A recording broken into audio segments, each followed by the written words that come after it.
and as the auditor presentation of the 2021 financial audit. We'll hear from staff. Thank you, Mayor. Good evening, members of the council. The purpose of our session tonight is for the council to hear the report from our auditors on our annual financial statements.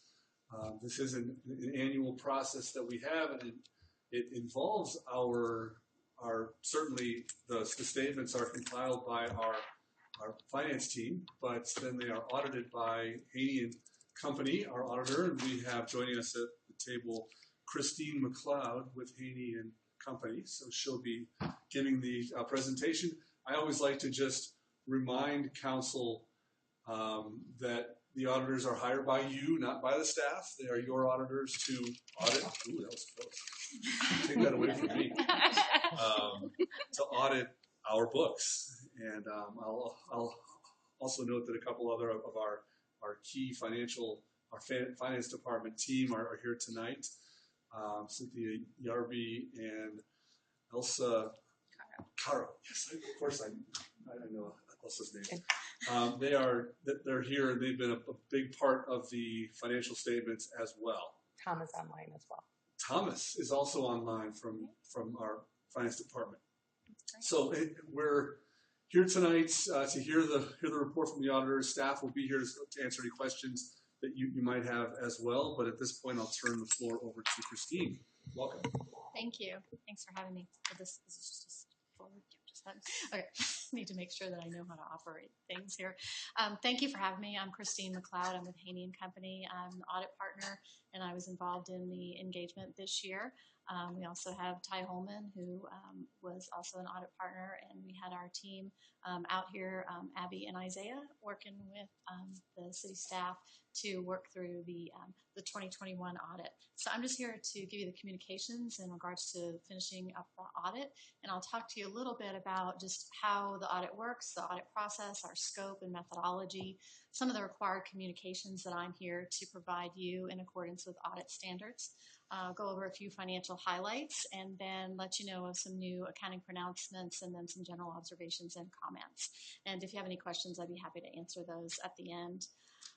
I think everyone has probably seen the draft of the financial statements. So if you have any questions on the draft itself, anything in there, I'm not going to go into details on the draft, but I'll just give a high-level overview. And if you have any questions later, you can feel free to reach out to myself or Ty with any questions. We do anticipate issuing an unmodified opinion on the fair presentation of the financial statements. That's really the highest form of opinion that you can get. So there's nothing that's going to be qualified in our opinion. It is unmodified. We approach our audits using a risk-based approach. So we come in and we take a look at internal controls, and we do some walkthroughs. We don't test any of those internal controls, but we take a look at the controls so that we can tailor our audit process and procedures in order to address accounts that might be at a high risk of material misstatement. So that's part of what we do when we come in to audit the various accounts. And we will vary those procedures from year to year. So even though we're coming in year after year, a lot of times we'll change the way that we're sampling, or we might change some accounts that we're looking at that we didn't look at in the prior year, just to vary those procedures. Again, we walk through internal controls. We don't test them. We just try to gain that high-level understanding of them.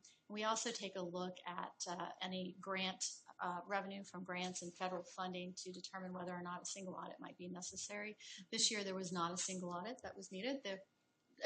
Jackie was a little bit unhappy about that, which surprises us. Most finance directors do not want to go through single audit.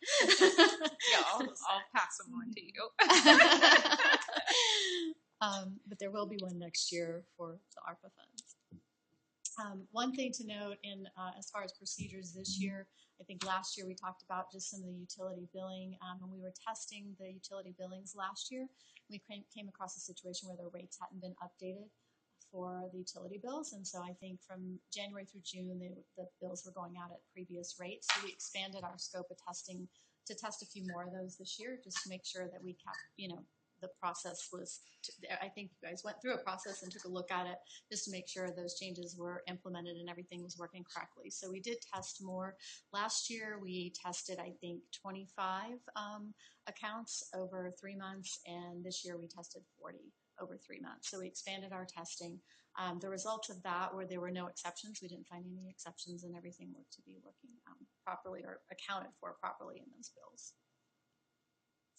There were no new accounting policies to note. When you look at estimates and financial statements, the only estimates that were used were on the depreciable lives of the capital assets, and then pension, which is their pension is based on actuarial calculations that are provided and then noted there in the financial statements and the notes, and those numbers are provided to us from the actuary.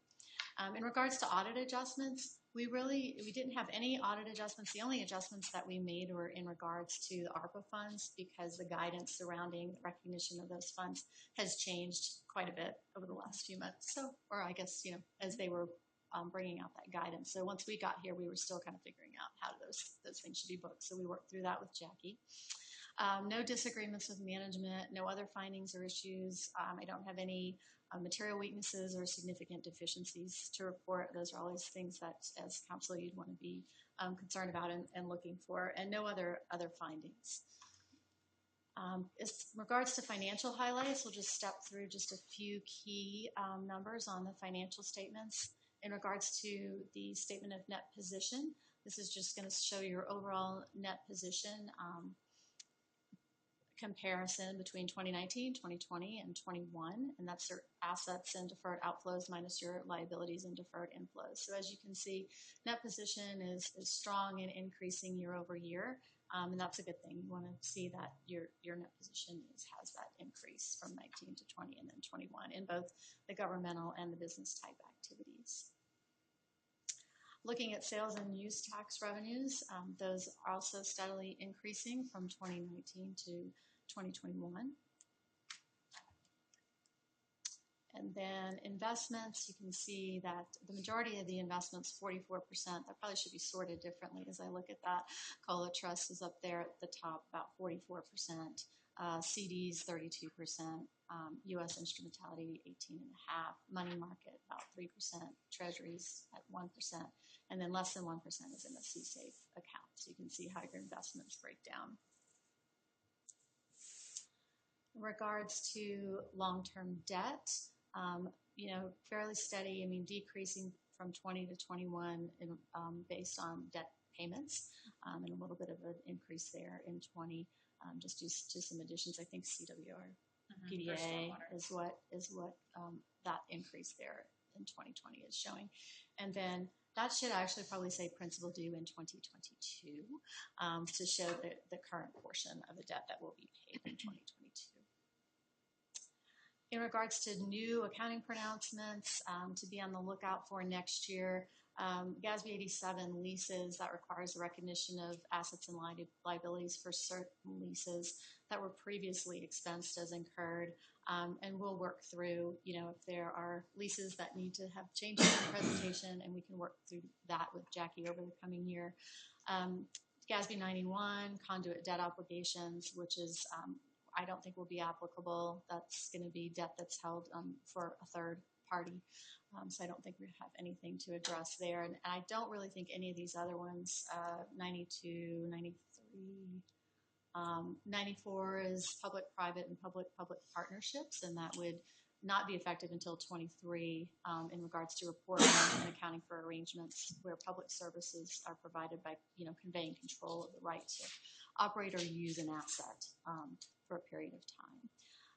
Subscription-based technology arrangements, that's also effective in 23, GASB 96, and then GASB 97 accounting for Section 457 deferred comp plans, which will be effective for 2022. I'd just like to thank Jackie and staff for making our job easy as we came in and performed our audit work. We received the documents quickly and very easily. We were able to be on site this year, which was really nice, and I think all of us enjoyed that, being able to work through some issues face-to-face and in person. So if you have any questions of me, I'd be happy to answer them, or you can feel free to reach out to myself or Ty at any time. Any questions or comments for staff or the auditors? Looks great. Yeah, looks great. Thank you to you and your staff for all of the hard work that you guys do. You guys. And I like it when our audits are nice and clean and there's no issues. it's fantastic knowing that we have a great staff out there taking care of taxpayers' money and making sure it's spent and invested well. So, thank you. Yes, well done. Thank you all. Thanks. Thank you. Thanks, Kristen. Thanks, Jack. Council, would you mind scooting mics around so that I know there's one there that isn't being used. If you might move them to your left, Ally, so that I know that the one. I see what you're saying.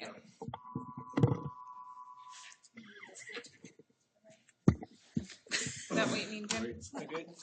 All right, next item on the agenda, public safety surveillance systems for use in public parks experiencing potentially criminal activities. We'll hear from staff. Yes, Mayor, as Council's aware, we've had some incidents of vandalism in our parks and some ongoing challenges with crime in various areas of town. But a couple parks, Riverside Park and the one we're looking at tonight, which one is Prairie View Park. Thank you. It's Prairie View Park, and so our police department has been looking at ways that we can increase response time, or at least awareness of those incidents, so that they can have a better record of what's happening and hopefully be able to clear up some of the issues that we've been having. So Commander Dan Reynes and the police department has done some research on some particularly new kind of innovative ways for us to monitor what's happening in the parks. And I'll ask Commander Reynes to give an overview of the research that's been done and the recommendation. Okay. Thank you, sir. Mr. Mayor, members of the council, and Chief Brandt is joining us online. As you all know, the parks have been a problem for us for a while. Here's some examples of recent vandalism earlier this year, both at the dog park and at Prairie View Park. This most recent case cost the city approximately $12,000. And this is just vandalism. This isn't counting our issues we have at Riverside Park with loitering, reckless driving in the parking lot, et cetera, et cetera. Our officers spend as much time as they can patrolling the parks, but if you're on one side of Riverside Park and someone sees a pair of headlights come and they're gone before they get to the other side of the park, it's a constant problem for us. So what we've come up with is not an end-all solution, but we believe a helpful solution. Currently, there are cameras only at Riverside Park. The problem with the cameras that are there is they're static.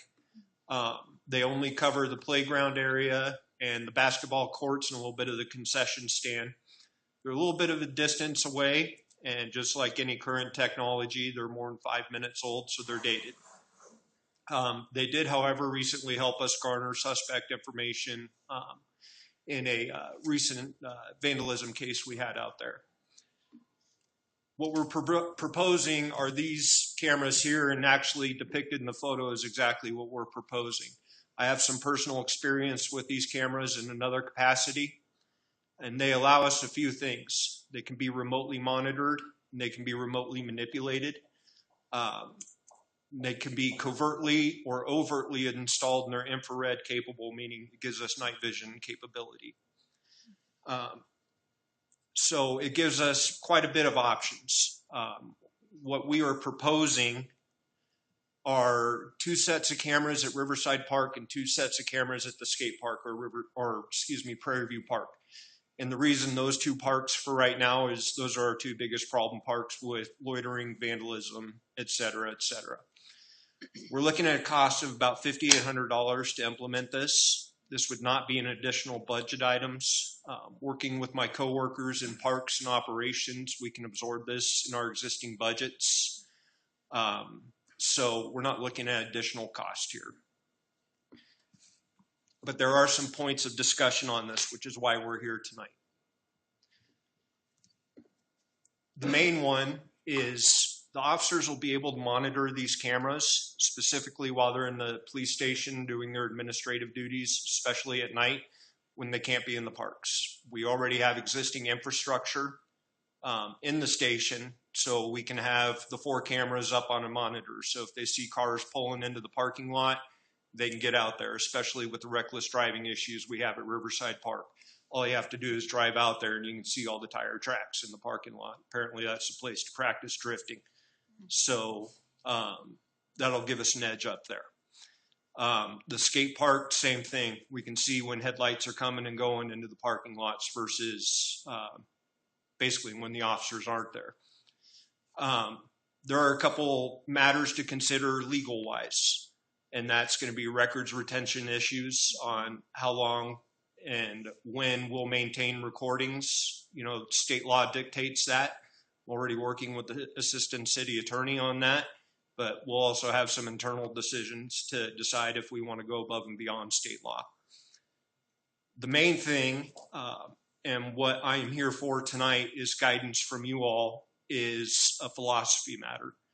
And that is, we will be going from having some static, unmonitored cameras to our parks will at times be being surveilled.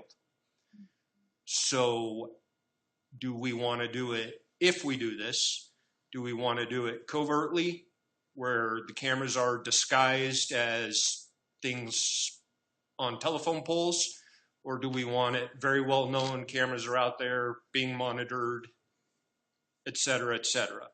And that's one of the main reasons I'm here for tonight. We're here for tonight is discussion on guidance, if we want to move forward with this, and if so, how so? So with that, that does conclude staff's remarks, and we would like to have have conversation. Just, you know, I think on the points Dan outlined, is this something to sound like the right next step for Evans here to have a little more response capability for the parks, and then the questions on the screen about, do you like the idea of more covert cameras or making them overt so that the folks know they're there? We'd like your direction. Go ahead. Yeah, I am for actually getting cameras. I think that would be great, especially when it cost us $12,000, and that's at a small scale. I mean, you can only imagine if something if it were bigger, it'd be costlier.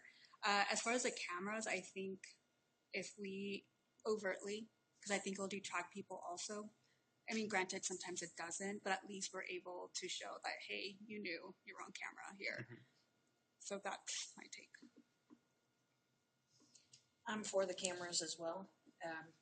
And I kind of don't mind that they know they're there either, because to me, that would be more of a deterrent, especially if they know that they're real. Sure. Couple questions for you though. Do we have, and I'm sure we do we already have signs about the loitering or when not to loiter?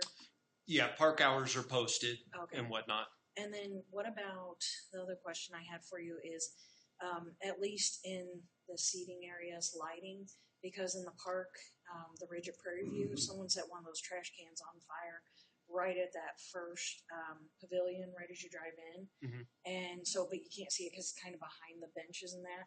So would lighting also be a deterrent, or would that draw people in, you think? You know, it can go either way. It's really hard to predict one way or another. Riverside Park, just given the terrain and the location, it'd be pretty hard to light the entire area up. Mm-hmm. Well, that's what I'm saying, like not maybe the entire area, but maybe where we know people would congregate. Mm-hmm. Because even with personal experience, they like those benches and doing exactly what they did. I've dealt with that. Sure. So, and there's no lights in mine. I don't think it would make a difference, but just something I was asking. Sure. Yeah, certainly something we can explore. And I don't mind that you guys tell them it's there. So that's me. Thank you. Anyone else?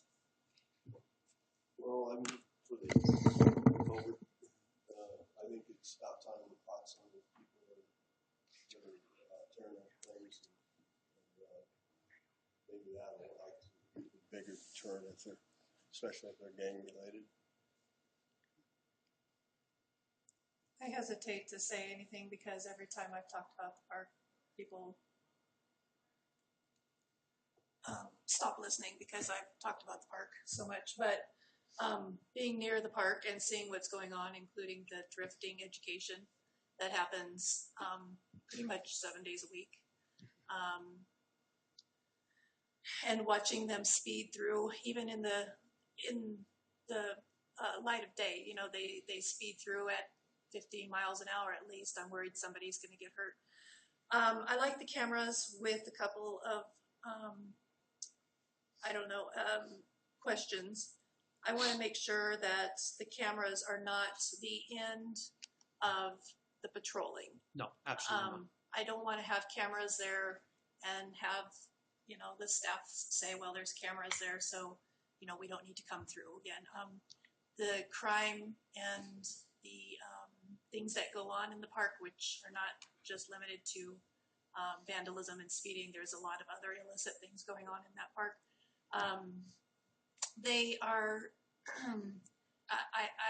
they decrease when we do have the patrolling, and I know Yes. that we can't be everywhere, especially when we've got a lot of other issues going on. So I just want to make sure that they don't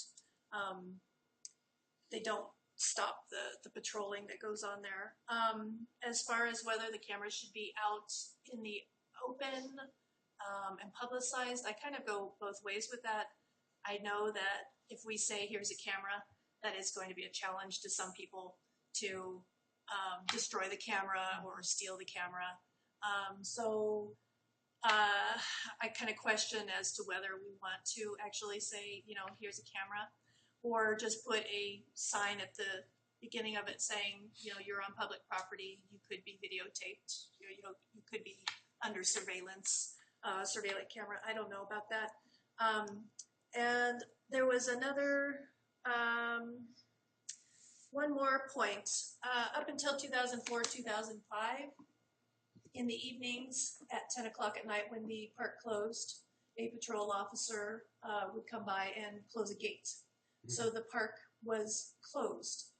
You could still walk through, but you couldn't drive through. And that gate was taken away, like I said, in 2004, 2005. And I'm just wondering, especially with technology now, and I know it's more expensive than a camera, but I'm wondering if gates closing off the Riverside Park might be the solution. And I know that they do this at Island Grove Regional Park and Adams County Regional Park, which I know has a new name. I can't remember the new name. They do close that off. So I think that at least in that area, that it might be a good idea to even consider that. And with technology these days, even if somebody is left in the park or the police officer needs to get into the park, you know, that we can have means to get in and out without an actual locking key. And I just want to address Councilwoman Mortensen's issue with the light. There was lights installed in the parking lot on the Golden and 42nd Street entrance, so the main parking lot where the pond is, and that actually did a lot of good for the park bench area there. You know, it was lit up a lot more. Because I get to see it, a lot less trash can bonfires and people hanging out there at that time because there is a big floodlight there. So that could be a quick issue or quick solution to that area there is to install a light there. Anyways, that's all I have to say. Thank you. I remember way back when having to lock up the park at night. So Yeah. I do remember that. And thank you for making that other point about it not augmenting patrols. I want to make that very clear is I don't want to create an expectation that it will augment patrols. In fact, it's quite the opposite. I want to emphasize this is really just a force multiplier when officers are doing administrative duties. You know, we don't have the capacity. I wish we did to have somebody sitting there monitoring, you know, 24/7. You know, it's just as frustrating for us as it is for you, especially when it is happening in broad daylight. We're just looking for it to expand. So it certainly patrols will continue through there. Yeah, and I think in all of the parks that there's several things that we can do to enhance safety, which is a big concern, and to also, you know, help with the vandalism that's going on there. So thank you very much. Yeah, I think for me, I do like, to Councilwoman Spears' point, the idea of kind of a mix between covert and overt. I like the idea of a signpost that says this area is under surveillance so that people are aware, but I would like the cameras to be hidden somehow because for multiple reasons. One, I would worry that they would be destroyed. And two, I would also be concerned that people would just take illicit activity out of range of the camera if they knew where it was. So I think it might be more advantageous to post that it's under surveillance, but not allow people to understand where that surveillance is located. As for lighting, I like the idea of maybe like a floodlight or a motion detected light. The only thing that I encounter in other capacities is concerns from neighbors. So if there are lights in the evening or at night when they're trying to sleep, what does that do? However, part of that may be advantageous if it's a motion light that's, in areas that would be hard to set off by moving traffic or somebody walking by, but really by activity that's nefarious in nature. So I do like the idea of looking at the potential to have that included as well. My only question for you, on that, the cameras themselves, we pay the installment fee. Are we then paying a monthly fee of some kind to store that information or keep it in some cloud-based software, whatever it is? Not to store it. The data would be stored on a DVR located on site here at the city complex, and there would be a nominal expense within the city's existing cellular contract for an air card per camera, and we've worked that out with IT. Okay, perfect. That's great. Then that's all I have. I'm definitely in favor. To Councilwoman Johnson's point, I think the cost is well worth it considering the damages. And then that was just the cost of the damages. You then add in cost of staff. It costs the city and the taxpayers far more. So install what you need. I mean, honestly, I don't care if that budget's higher at this point to get what we need. So. I have a question. Yes. Are those cameras, do they do a 360 Yes, revolution? Okay, awesome. Because that will help because they're not just in one area. Yes. Another thing is you did mention about record maintenance. Yes. I know you probably want us to address that as well, right? The longevity, or does it matter? Just in case that question came up, I wanted to let you all know we were considering it and are aware of it, that there are various record retention laws that we'll be dealing with. Okay, perfect. So you're good. Yeah. Awesome. I don't have anything additional to really add that's already been said in the concerns that were brought up by everybody, but I'm in favor of the cameras as well. I would also like to explore that possibility of adding some kind of electronic gate. If there's entrances, I mean, that might definitely prevent the drifting and also, help keep that pavement there, good for years to come. May not deter the vandalism, but that's what the cameras would be there for. But if we can look at ways to maybe have an electronic gate that can be opened remotely by officers when they're within, so many feet of the park or the entrance, that they would just open and they would close immediately after they enter. But we can look at that as well. I think that'd be something we should explore as well. Mark, this may be a little bit off topic, but when people invest, you get the kids to invest in the community. That seems like utility box painting and stuff like that. On this tour today, they had the works the woodshop kids make images of fish, and then the art class painted them, and they put them up on a chain link fence up at I can't remember which.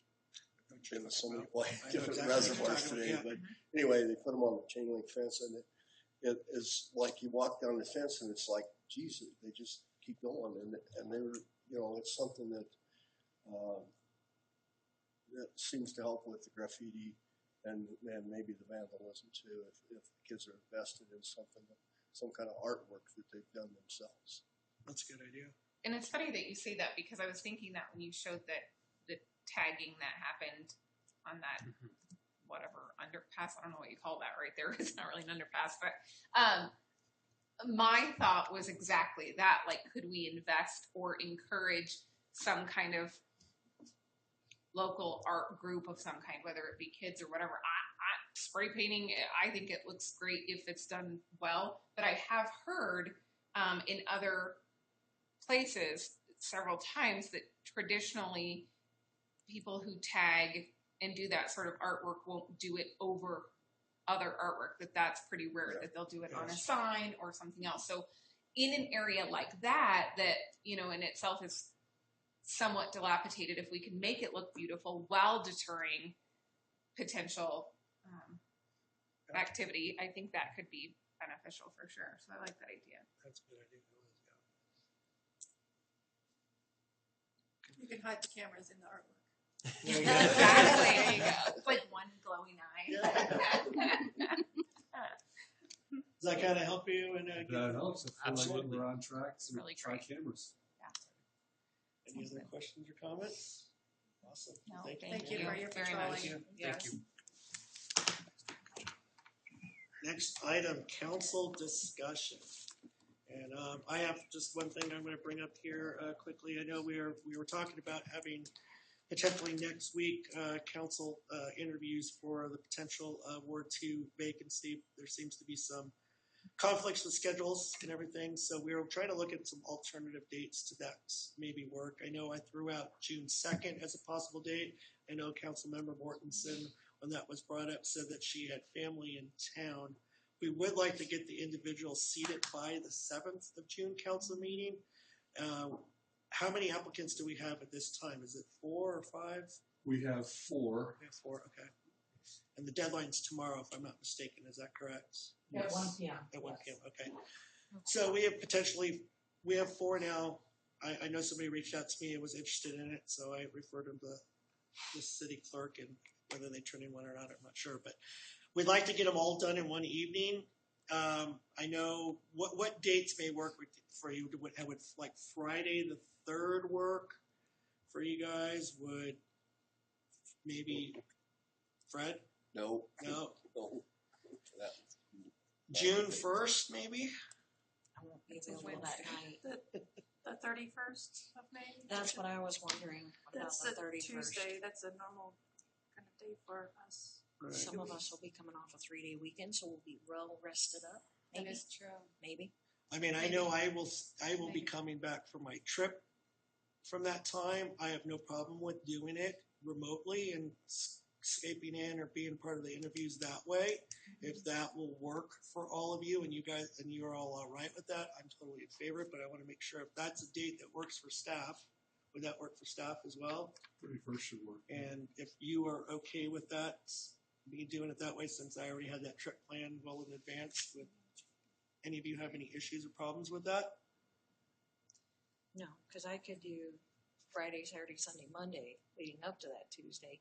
It's just those are the 2 days that, and it's only those 2 days that are a problem for me, the 1st and 2nd. I'm sorry. Nope. So you could do Tuesday though. I could do 31st. Tuesday Okay. the 31st, yes. And if it's morning of the 1st, I could do that. But if it's night, I think that's a regular work day for a lot of people. yeah, for me too. But I can make it work. Councilmember Johnson. I'm good on the 31st. Councilmember Spear.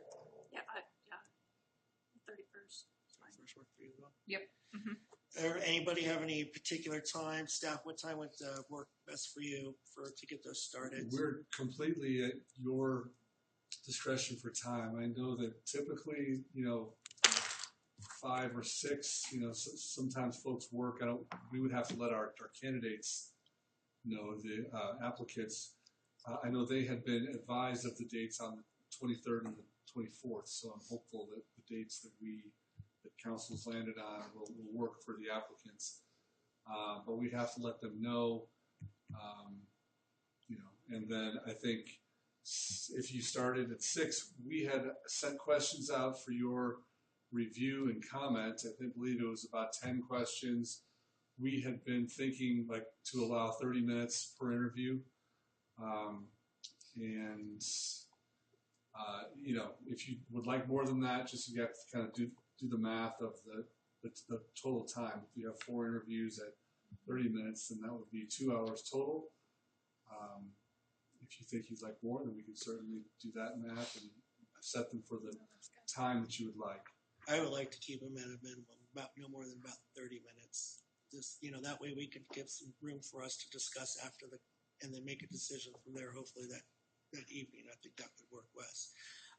Any particular times that work best? I know you work till 5:30, so probably 6 would probably be ideal for you.